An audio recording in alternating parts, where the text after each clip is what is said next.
And it's a great pleasure to introduce our first speaker. Toastmasters International, an organization renowned for helping individuals improve their public speaking and leadership skills, holds various contests to showcase the talents of its members. However, over the years, several myths concerning the contest rules have been perpetuated, often leading to confusion and misunderstandings among participants. Tonight, Darlene Marquardt will talk about some of the myths and misunderstandings that occur. Please welcome distinguished Toastmaster Darlene Marquardt with Myths Surrounding Speech Contests. And you're muted. Wouldn't you know it? Okay, let me restart. Fellow Toastmasters and guests, sure enough, there are lots of myths surrounding Toastmasters speech contests. And sometimes those myths can discourage people from participating. In this club, I know we've done a deep dive into the contest rule book. So what I'm going to tell you tonight is fairly superficial, but I thought it was kind of important and kind of interesting. So I'm going to list some myths. Some of them you may have heard of, some of them not. The first myth is that only experienced speakers can win,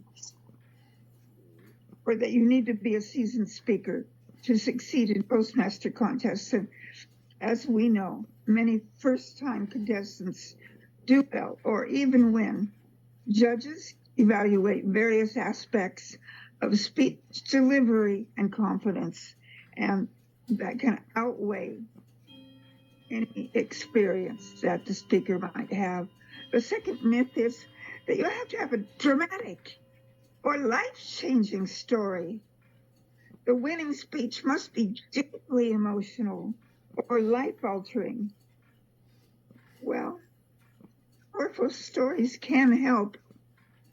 Humor, creativity, and unique perspectives also make winning speeches. So it isn't always those powerful ones that win. It is the ones that are presented in a way that captures the judge's ear. Myth number 3, do judges always favor certain clubs or contestants or type of people?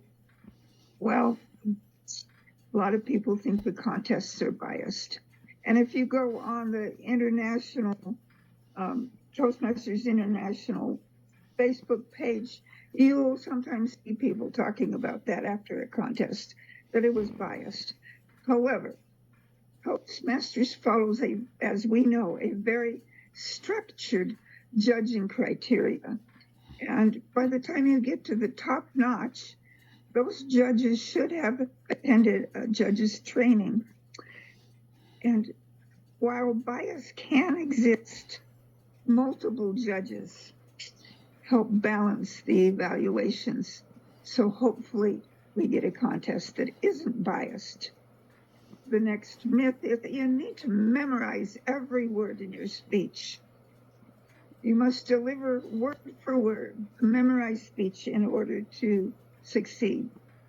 In reality, while preparation is important, natural delivery counts far more than sounding like you are memorizing your speech.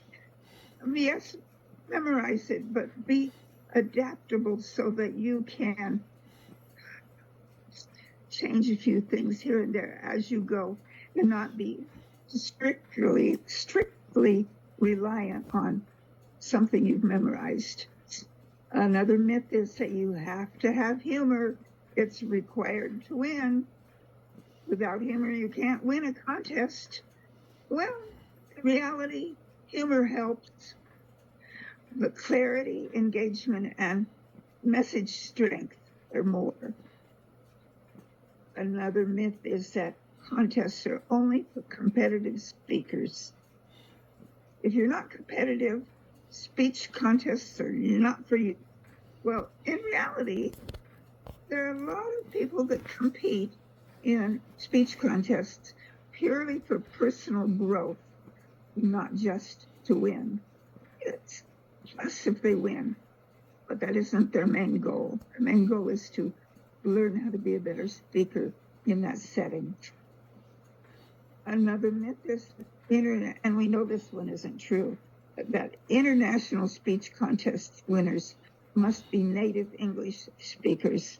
Well, if you've been to an international contest in person, you know that is not true. In reality, many non-native speakers, though they have to speak in English, they have won at the highest levels, proving that delivery, storytelling, and passion matter more than anything else. The best speech always wins is another myth. The best speech always gets first place. Well, in reality, judging can be subjective, and there are minor details that can keep that first place, that number one speech, from being the winner.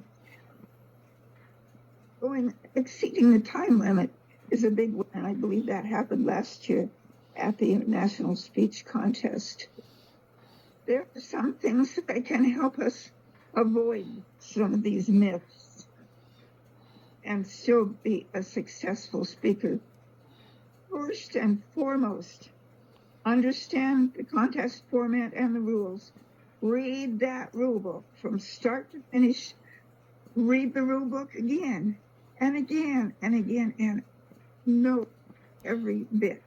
Because if someone tries to tell you some rule and you know it's not in the rule book, have them prove it to you and know what the rules are. So know the type of contest that you're speaking in, and choose a powerful speech topic, something that resonates with your audience. Have a clear takeaway for the audience, a strong opening, engaging body, and memorable conclusion with good body language, eye contact, and vocal variety, pitch, and speed to enhance emotions. And rehearse effectively. Tape yourself, record yourself, watch for improvements, tell your speech in front of as many different audiences as you can, and manage that stage with presence and confidence. And last of all, remember, every contest prepares you for the next level. Madam Toastmaster. Thank you.